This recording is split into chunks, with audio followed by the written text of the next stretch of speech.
Jésus de Nazareth, le Christ, le Messie, notre Seigneur, fut et est le Verbe de Dieu fait homme, le Fils incarné du Dieu vivant, une personne divine avec deux natures distinctes, vrai homme et vrai Dieu. Le Coran renie la divinité de Jésus de Nazareth. Coran, sourate 4, versets 157-158. Et à cause de leurs paroles, nous avons vraiment tué le Christ, Jésus, fils de Marie, le messager d'Allah. Or, ils ne l'ont ni tué ni crucifié, mais ce n'était qu'un faux semblant. Et ceux qui ont discuté sur son sujet sont vraiment dans l'incertitude. Ils n'en ont aucune connaissance certaine, ils ne font que suivre des conjonctures, et ils ne l'ont certainement pas tué. Mais Allah l'a élevé vers lui, et Allah est puissant et sage. Messager de Dieu. La divinité est reniée. Nous verrons que la passion est elle aussi farouchement reniée. Coran, sourate 4, verset 171.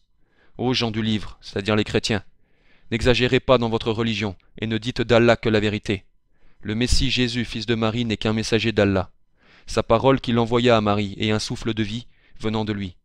Croyez donc en Allah et en ses messagers, et ne dites pas trois. Cessez, ce sera meilleur pour vous. Allah n'est qu'un Dieu unique. Il est trop glorieux pour avoir un enfant. C'est à lui qu'appartient tout ce qui est dans les cieux et sur la terre, et Allah suffit comme protecteur. Qu'un messager de Dieu. La divinité est reniée. Nous verrons que la Sainte Trinité est elle aussi farouchement reniée, à tort. Coran, sourate 5, verset 17. Certes, sont mécréants ceux qui disent Allah c'est le Messie, fils de Marie. Dis, qui donc détient quelque chose d'Allah pour l'empêcher, s'il voulait faire périr le Messie, fils de Marie, ainsi que sa mère et tous ceux qui sont sur la terre? À Allah seul appartient la royauté des cieux et de la terre, et de ce qui se trouve entre les deux. Il crée ce qu'il veut, et Allah est omnipotent. Faire périr le Messie, fils de Marie, insinuant par là qu'il est créé, la divinité est reniée. Le Coran rejette donc la divinité de Jésus-Christ, notre Seigneur. De façon sommaire, nous verrons en quoi ces versets sont importants concernant la divinité de Jésus-Christ, notre Seigneur. La Sainte Bible est l'une des deux formes de la révélation divine, laquelle comporte la Sainte Écriture et la Sainte Tradition apostolique. La Sainte Bible est la Sainte Écriture. Plus spécifiquement, elle recueille les textes de l'Ancien et du Nouveau et Éternel Testament, établis par Dieu avec des êtres humains. Chaque texte qui y est contenu, bien que rédigé par des hommes, respectivement prophètes, apôtres et disciples, fut inspiré par Dieu, l'Esprit Saint. La Sainte Bible est de ce fait sans erreur. Le Coran, agnostique sur son contenu réel, confirme la divinité des textes en question. Voyons ça. Coran sourate 3, verset 3-4. Il a fait descendre sur toi le livre avec la vérité, confirmant les livres descendus avant lui. Et il fit descendre la Torah et l'Évangile, auparavant, en tant que guide pour les gens. Et il a fait descendre le discernement. Ceux qui ne croient pas aux révélations d'Allah auront, certes, un dur châtiment. Et Allah est puissant, détenteur du pouvoir de punir. Fin de citation. Il fit descendre la Torah et l'Évangile en tant que guide pour les gens. Le Saint Évangile, narrant exclusivement la vie de notre Seigneur Jésus-Christ, partie la plus sainte de la Sainte Bible, est, selon le Coran, confirmé par le livre, le Coran. Oui, le Saint Évangile est confirmé par le Coran. Le Coran confirme les livres descendus avant lui. Gardons ça en mémoire en lisant ce qui suit. Coran, sourate 5, versets 45-47. Et nous y avons prescrit pour eux vie pour vie, œil pour œil, nez pour nez, oreille pour oreille, dent pour dent. Les blessures tombent sous la loi du talion. Après, quiconque y renonce par charité, cela lui vaudra une expiation. Et ceux qui ne jugent pas d'après ce qu'Allah a fait descendre, ceux-là sont des injustes.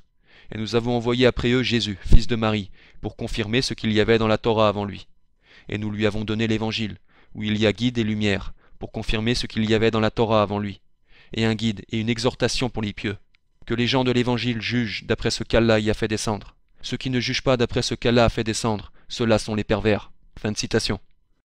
Nous lui avons donné l'Évangile, où il y a guide et lumière pour confirmer ce qu'il y avait dans la Torah avant lui. Les gens de l'Évangile jugent d'après ce que Dieu y a fait descendre. Cependant, nous avons lu peu avant cela, il a fait descendre sur toi le livre avec la vérité, le Coran, confirmant les livres descendus avant lui. Les gens du Saint Évangile sont par conséquent, d'après le Coran, confirmés, et non contredits par le Coran dans leur jugement. Coran sourate 10, versets 93-96. Certes, nous avons établi les enfants d'Israël dans un endroit honorable, et leur avons attribué comme nourriture de bons aliments. Par la suite, ils n'ont divergé qu'au moment où leur vint la science. Ton Seigneur décidera entre eux, au jour de la résurrection, sur ce qui les divisait. Et si tu es en doute sur ce que nous avons fait descendre vers toi, interroge alors ceux qui lisent le livre révélé avant toi. La vérité certes t'est venue de ton Seigneur, ne sois donc point de ceux qui doutent, et ne sois point de ceux qui traitent de mensonges les versets d'Allah. Tu serais alors du nombre des perdants. Ceux contre qui la parole, la menace de ton Seigneur se réalisera, ne croiront pas. » Fin de citation. Dans le doute, interroge alors ceux qui lisent le livre révélé avant toi, les Écritures. Ceux qui récitaient déjà les Écritures, lesquels, comme on l'a appris selon le Coran, ont été protégés pour confirmer les livres descendus avant lui, protégés par le Coran, et non contredits. Et pourtant, le Coran, confirmant selon ses dires la Sainte Bible, renie la divinité de Jésus-Christ notre Seigneur. Comme nous le verrons, ce sont là encore des versets importants concernant la divinité de Jésus-Christ notre Seigneur. La Sainte Bible déclare la nature du diable, de Lucifer, Satan, l'Antéchrist, celui qui renie directement ou indirectement la divinité du Verbe de Dieu incarné, dans une forme humaine, Jésus-Christ notre Seigneur. Épître 1, Jean 2, 22.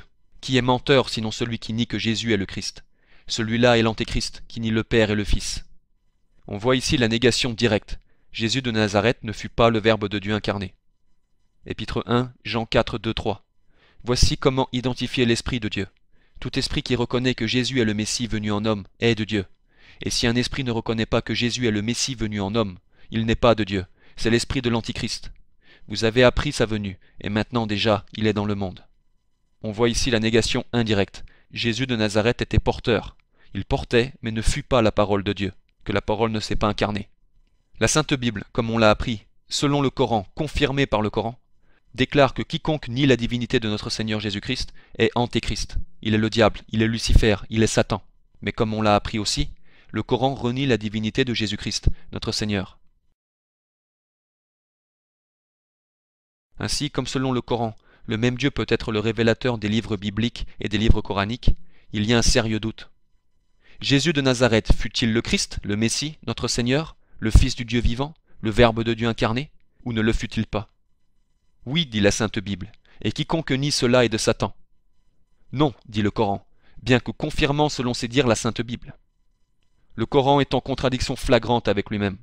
L'entité divine présumée du texte, du Coran tout entier, est alors contredite. Voici l'objection commune des musulmans. L'épître de Saint Jean ne fait pas partie de l'Évangile, mais en fait d'une lettre. Le Coran mentionne explicitement la Torah et l'Évangile. Par conséquent, afin de démontrer que le Coran qui confirme seulement la Torah et l'Évangile se contredit lui-même en ce qui concerne la divinité de Jésus de Nazareth, la rejetant dans le Coran mais confirmant les contenus de la Torah et de l'Évangile, il faut prouver que l'Évangile déclare que Jésus de Nazareth est Dieu, que Jésus de Nazareth s'y déclare lui-même Dieu. Et voilà la réponse. Considérons tout d'abord la preuve par laquelle le Saint Évangile déclare que Jésus de Nazareth, le Christ notre Seigneur, est Dieu. Évangile selon Saint Jean 1.1. Au commencement était la parole, et la parole était avec Dieu, et la parole était Dieu. La parole, le Verbe, était Dieu. Jésus-Christ notre Seigneur, le Messie, est de ce fait la parole. Il est donc le Fils du Dieu vivant. Il est Dieu. Saint Évangile selon Saint Jean 1.14. Et la parole a été faite chair, et elle a habité parmi nous, pleine de grâce et de vérité, et nous avons contemplé sa gloire, une gloire comme la gloire du Fils unique venu du Père. La parole a été faite chair. La parole du Dieu vivant, oui Dieu, il s'est incarné et est venu dans le monde. Considérons maintenant la preuve selon laquelle Jésus de Nazareth, le Christ notre Seigneur, affirme lui-même dans le Saint Évangile qu'il est Dieu. Un passage parmi tant d'autres. Évangile selon Saint Jean 8.58. Jésus leur dit, en vérité, je vous le dis, avant qu'Abraham fût, je suis. Dans le Saint Évangile qui, selon le Coran, est confirmé dans sa vérité par le Coran, Jésus de Nazareth, le Christ, notre Seigneur, déclare lui-même avoir existé avant qu'Abraham, le père des vrais fils de Dieu, ne fût. Je suis. C'est le présent de l'indicatif, première personne du singulier. Ceci ne le rend pas créature, mais le rend créateur. Et oui, c'est le cas. De plus, le Coran affirme même confirmer dans la vérité la Torah, celle-là même qui, toujours selon ses propos, est confirmée par le Saint Évangile. Cependant, Exode 3.14, Dieu dit à Moïse, « Je suis celui qui suis ». Et il ajouta, « C'est ainsi que tu répondras aux enfants d'Israël. Celui qui s'appelle « Je suis » m'a envoyé vers vous. » Dans la Torah, qui selon le Coran est elle-même confirmée dans sa vérité, ensemble et avec le Saint Évangile, Dieu s'identifie à Moïse avec l'expression suivante, « Je suis », présent de l'indicatif première personne du singulier. C'est la même expression utilisée par Jésus de Nazareth, le Christ, notre Seigneur, pour s'identifier dans le Saint Évangile. Avant qu'Abraham fût, « Je suis ». Le Saint Évangile et la Torah, des livres qui selon le Coran sont confirmés dans leur vérité par le Coran lui-même, déclarent sans équivoque la divinité de Jésus de Nazareth, le Christ notre Seigneur. De plus, ces livres, encore une fois confirmés par le Coran comme vrais, dictent la phrase présentée par Jésus-Christ notre Seigneur lui-même à celui qui choisit de ne pas croire en sa divinité. Saint Évangile selon Saint Jean 8,24. C'est pourquoi je vous ai dit que vous mourrez dans vos péchés, car si vous ne croyez pas ce que je suis, vous mourrez dans vos péchés. Il proclame que si vous ne croyez pas qu'il l'est, vous mourrez dans vos péchés. Eh bien oui alors, si vous ne croyez pas ce qu'il est Dieu Tout-Puissant, vous mourrez dans vos péchés, éternellement condamnés au châtiment immortel. Maintenant le motif pratique est sur le point d'être adressé. Nous avons appris que le Coran affirme confirmer la vérité contenue dans les livres bibliques sacrés du Saint-Évangile et de la Torah, lesquels concluent en déclarant Jésus de Nazareth comme le Christ notre Seigneur, Dieu. Nous avons aussi appris que le Coran renie pourtant farouchement la divinité de Jésus-Christ, en exigeant que ses adeptes le révèrent comme un messager de Dieu, mais pas comme Dieu. Jésus de Nazareth, le Christ notre Seigneur, Dieu, s'est déclaré Dieu aux Hébreux dans le Saint-Évangile de la même façon que Dieu se déclara à Moïse dans la Torah, par « Je suis ». Donc selon le Coran, qui défend la vérité contenue dans le Saint-Évangile et par la Torah, soit Jésus de Nazareth était un menteur, et est donc vénéré comme tel, comme un menteur, se contredisant par rapport au 8e commandement de la Torah, « Tu ne mentiras pas », lui-même étant néanmoins confirmé comme vrai. Soit le Saint-Évangile contient des erreurs concernant la divinité de Jésus de Nazareth, se contredisant tout en confirmant sa vérité. On voit bien, le Coran prêche l'illogisme. Vénérer un menteur ou confirmer des textes menteurs. Nous avons appris comment le Coran prêche l'illogisme, soit croire à un homme qui professait être Dieu, ou confirmer comme véridique des textes le racontant comme Dieu.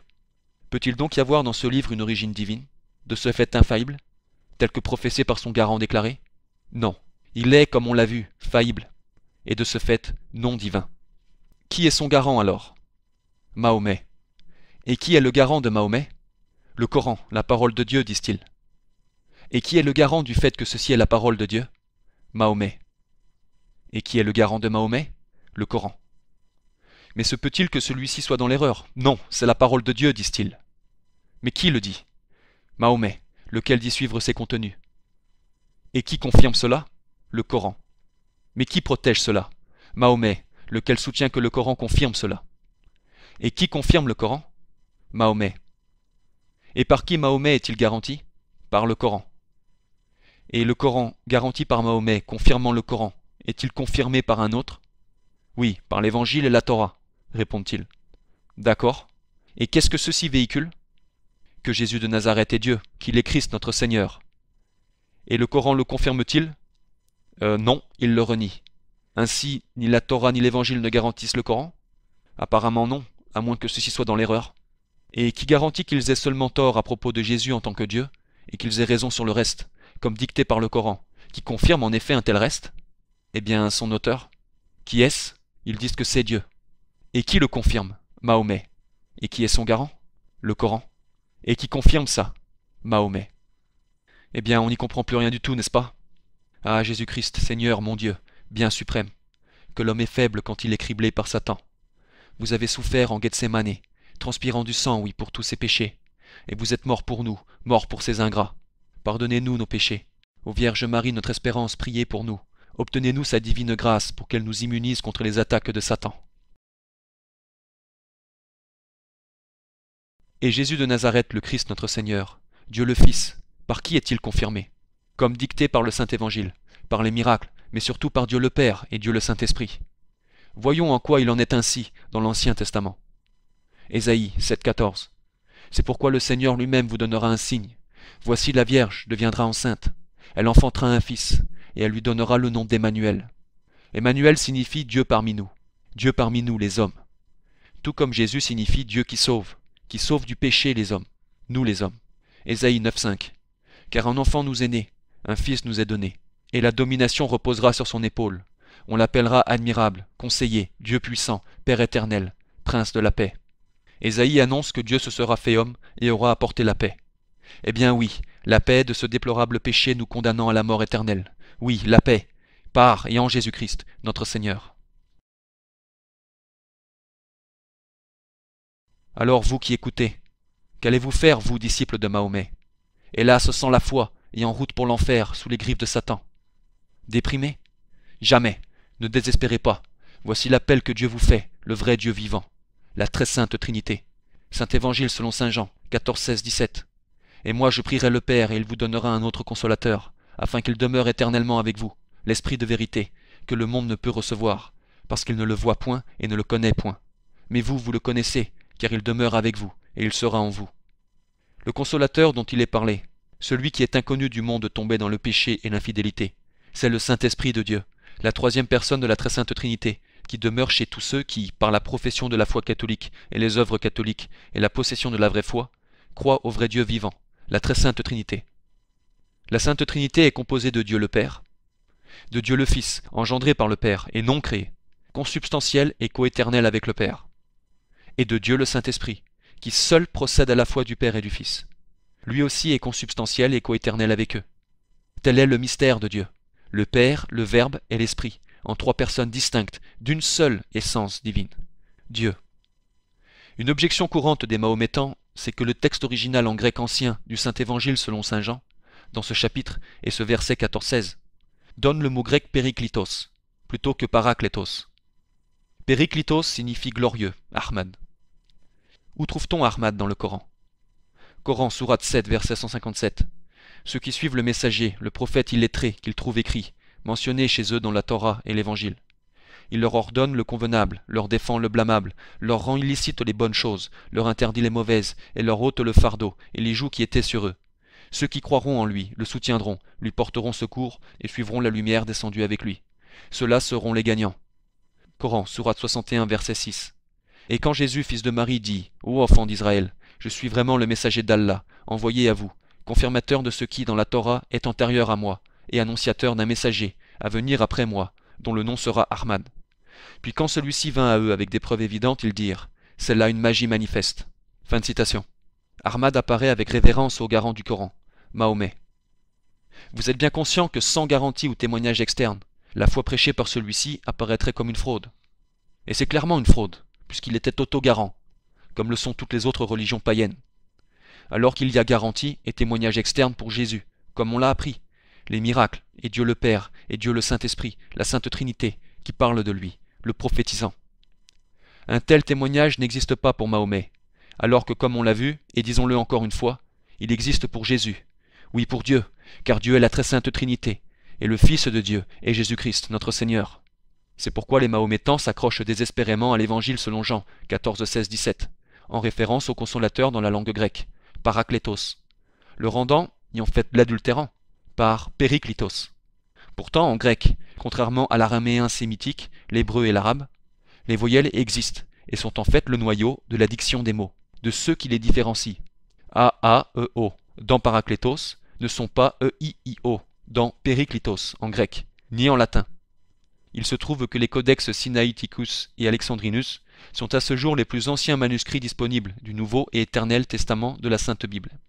Ils remontent au Père de l'Église catholique de notre Seigneur Jésus-Christ, au IIIe siècle après le Christ. Dans le cas où il y aurait le moindre doute, ceci ne donne que paraclet, consolateur, avocat, défenseur. Aussi, il existe plus de 70 manuscrits du Nouveau Testament en langue grecque remontant à l'époque pré-mahométane. Périklitos n'y apparaît pas, ni dans toute la Sainte Bible. Mais qui est donc ce Parakletos, mentionné par Jésus-Christ notre Seigneur? C'est le consolateur, qui se tiendra avec ses fidèles pour toujours. Il est l'esprit de la vérité, que le monde damné ne peut ni voir ni recevoir, tandis que chez ses fidèles il y demeure, puisque l'homme chrétien est le temple de Dieu, il est le temple du Saint-Esprit. Et quand est-il arrivé? Il est arrivé 50 jours après la résurrection de Jésus-Christ, notre Seigneur, 10 jours après son ascension au ciel. Il arriva le jour de la Pentecôte. Actes des Apôtres 1, 2, 3, jusqu'au jour où il fut enlevé au ciel, après avoir donné ses ordres, par le Saint-Esprit, aux apôtres qu'il avait choisis. Après qu'il eut souffert, il leur apparut vivant, et leur en donna plusieurs preuves, se montrant à eux pendant 40 jours, et parlant des choses qui concernent le royaume de Dieu. Actes 1, 4, 5. Comme il se trouvait avec eux, il leur recommanda de ne pas s'éloigner de Jérusalem, mais d'attendre ce que le Père avait promis, ce que je vous ai annoncé, leur dit-il. Car Jean a baptisé d'eau, mais vous, dans peu de jours, vous serez baptisés du Saint-Esprit. Acte 2, 1. Le jour de la Pentecôte, ils étaient tous ensemble, dans le même lieu. Fin de citation. Encore une fois, Quand le Paraclet est-il arrivé? Il n'est pas arrivé 570 ans après sa proclamation par Jésus dans le Saint-Évangile, selon saint Jean, lorsque naquit le païen Mahomet, le présumé et imposteur Périclitos, mais bien le jour de la Pentecôte, le jour du Paraclet, le jour du Saint-Esprit. Maintenant que nous avons appris la véritable entité du Seigneur, de la Sainte Trinité, il est opportun d'élucider l'étymologie du mot Dieu pour bien comprendre le fond de cette identité, ô combien vraie. Un seul Dieu en trois personnes distinctes. Trois personnes distinctes avec une essence unique, Dieu. Évangile selon saint Matthieu 28-19. Allez, faites de toutes les nations des disciples, les baptisant au nom du Père, du Fils et du Saint-Esprit, et enseignez-leur à observer tout ce que je vous ai prescrit. Et voici, je suis avec vous tous les jours jusqu'à la fin du monde. Nous observons comment le Seigneur Jésus-Christ indique de baptiser, c'est-à-dire de donner un accès à son Église catholique en remettant le péché originel, non pas au nom, au pluriel, au nom du Père et du Fils et du Saint-Esprit, comme le prétendent les musulmans à propos des catholiques, mais au nom singulier, pas pluriel, au nom du Père et du Fils et du Saint-Esprit. Un seul Dieu, singulier, dans son essence, un seul nom pour lui, en trois personnes distinctes, le Père, le Fils et le Saint-Esprit. Voilà la très sainte Trinité. Et puis, Dieu, en arabe, est la conjonction d'un article défini, le, et d'un nom, Dieu. Alillah, Allah. Au pluriel, le nom Illah se prononce Alia, Dieu, au pluriel.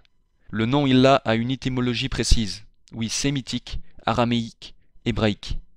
En hébreu, la langue de l'Ancien Testament dans la Sainte Bible, la plus ancienne des trois langues sémitiques que sont l'arabe, l'araméen et l'hébreu, Dieu se dit spécifiquement Elo, El. Il est clair qu'il y a quasi-homogénéité entre Elo en hébreu et Illah en arabe. Mais la surprise est la suivante. Dans le texte hébreu de la Genèse, le premier livre de la Torah, du Vieux Testament dans la Sainte Bible, qui contient la vérité même selon le Coran, le terme hébreu utilisé pour Dieu, Elo, devient Elohim au pluriel. Elohim n'est autre que la fusion entre Elo, Dieu au singulier, et Im, la famille de. Donc traduit littéralement par la famille de Dieu, au singulier. Elohim dans la Genèse, dans l'action, est décrite comme une personne du singulier, comme la famille de Dieu, avec des prédicats, conjugués au singulier en fait. Dès lors, la famille de Dieu, Elohim, est celle qui est chrétienne, catholique, celle qui nous a été révélée par lui, Père, Fils et Saint-Esprit. Par conséquent, à vous, Mahométans qui écoutez, évitez de dire Alhamdoulilah, la louange à Dieu. Non, il est préférable de dire l'original, Alléluia, louange à Dieu. Notez la différence. Alléluia en latin est tiré directement de l'hébreu, Allélou, l'impératif présent de la deuxième personne du pluriel. Ya, Yahvé, Yehovah, Yé, qui est Dieu dans Yeshua, Dieu sauve. Jésus, autre nom très saint et plus rare en hébreu pour Dieu utilisé dans l'Ancien Testament. Par conséquent, louer ainsi, c'est un devoir. Alléluia. Oui, Alléluia, Alléluia. Gloire à Dieu au plus haut des cieux, à l'Esprit Saint et à Jésus-Christ notre Seigneur.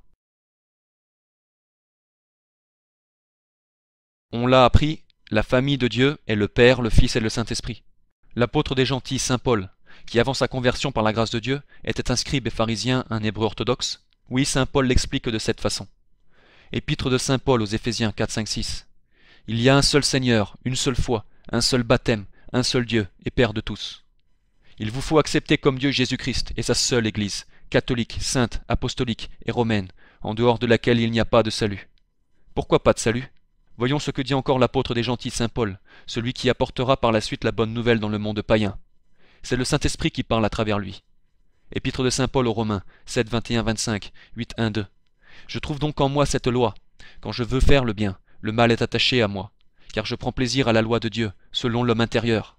Mais je vois dans mes membres une autre loi, qui lutte contre la loi de mon entendement, et qui me rend captif de la loi du péché, qui est dans mes membres. Misérable que je suis, qui me délivrera de ce corps de mort? Grâce soit rendue à Dieu, par Jésus-Christ notre Seigneur. Il n'y a donc maintenant aucune condamnation pour ceux qui sont en Jésus-Christ. En effet, la loi de l'esprit de vie en Jésus-Christ m'a affranchi de la loi du péché et de la mort. Fin de citation. Parce que sans les grâces du Sauveur notre Seigneur Jésus-Christ, le divin Rédempteur, le Saint-Esprit ne demeure pas en nous, et nous mourrons dans le péché. Telle fut la passion de Jésus de Nazareth, le Christ, Dieu Tout-Puissant, notre Seigneur. Il a souffert, transpiré du sang dans le jardin de Gethsémani. Il a accompli les Écritures, se faisant flageller et humilier, pour ensuite mourir, crucifié, n'ayant pas de pitié pour lui-même, pour avoir de la pitié pour nous. Mais il ressuscita ensuite au troisième jour, dimanche, le premier jour de la semaine, et entra plus tard au paradis. afin que celui qui aura cru et qui croit en ces paroles jusqu'au bout, les gardant dans des œuvres catholiques, obtienne la vie éternelle, libéré du fardeau, oui, grâce à lui. Plus de jeûne, plus de pèlerinage, plus de prières mandatoires, plus de déni du vrai Dieu, plus d'aumônes matérielles, plus de tout ça, que ça cesse. De toute façon, il n'y a plus d'oblation matérielle de l'ancienne loi mosaïque, car elle est obsolète, car la loi ancienne est morte après le sacrifice du Christ. Mourir au péché à notre place, nous libérer des pièges de Satan, nous accorder la vie selon Dieu le Saint-Esprit, et être finalement digne de la vie éternelle, appréciant la même bonté de par laquelle Dieu est fait. Voilà ce qu'a fait Dieu, Jésus, au nom du Père et du Fils et du Saint-Esprit. Par conséquent, vous, Mahométans qui écoutez ça, afin de vous sauver, quittez la fausse foi qu'est l'islam, convertissez-vous à la vraie foi, la foi catholique. Soyez baptisés pour être membres de cette unique Église, priez le Saint-Rosaire et évangélisez ensuite le prochain à la foi catholique. Il n'y a même pas besoin de dénoncer en détail les liens entre la lune et l'étoile de l'islam avec celle de la Babylone païenne, la vénération arabique, à nouveau païenne, de ses adeptes pour la Cana, de l'époque pré-mahométane jusqu'à présent, aussi bien que l'activité prolifère des Juifs de Médine dans la compilation du Coran. Carrément, nul besoin d'affirmer tout ça ici, car cet appel court par sa longueur, mais puissant dans son message, et ce de façon inestimable, rend témoignage au vrai messager de Dieu, son Fils, Jésus-Christ, qui est Dieu descendu sur terre pour accomplir sa loi divine, nous rachetant tous de la condamnation du péché au prix le plus grand, la mort. La vérité n'est pas mensonge, et la contradiction n'y a pas sa place. Saint Évangile selon Luc 18:8. Mais quand le Fils de l'homme viendra, trouvera-t-il la foi sur la terre? Pourquoi? Parce que l'homme n'est que souillure, et hélas, presque toujours mauvais et captif. Voici donc son chemin. Saint Évangile selon Matthieu 7:13-14. Entrez par la porte étroite, car large est la porte, spacieux le chemin qui mène à la perdition. Et il y en a beaucoup qui entrent par là. Mais étroite est la porte, resserré le chemin qui mène à la vie. Et il y en a peu qui les trouvent. Il est donc vain de prétendre que la soumission au Dieu mahométan est la vérité. Quel est le salut? Elle ne l'est pas. L'islam est faux. Rien d'autre que damnation. Saint Évangile selon Marc 7:6-7. Jésus leur répondit, « Hypocrite, Ésaïe a bien prophétisé sur vous, ainsi qu'il est écrit. Ce peuple m'honore des lèvres, mais son cœur est éloigné de moi. C'est en vain qu'il m'honore, en donnant des préceptes qui sont des commandements d'hommes.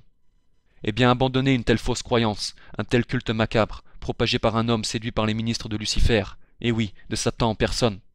Résignez-vous au lieu de ça, corps et âme, à celui qui a tout créé, à celui qui nous a conféré la vie. Aucune épreuve ne paraîtra dure en désirant vous réunir à la sainte arche de Dieu, l'Église du Seigneur, créée pour que quiconque soit fidèle en elle puisse mourir sauvé au final. Avec humilité, comprenez ce qui est réellement arrivé à l'Église catholique du Christ depuis la seconde moitié du XXe siècle.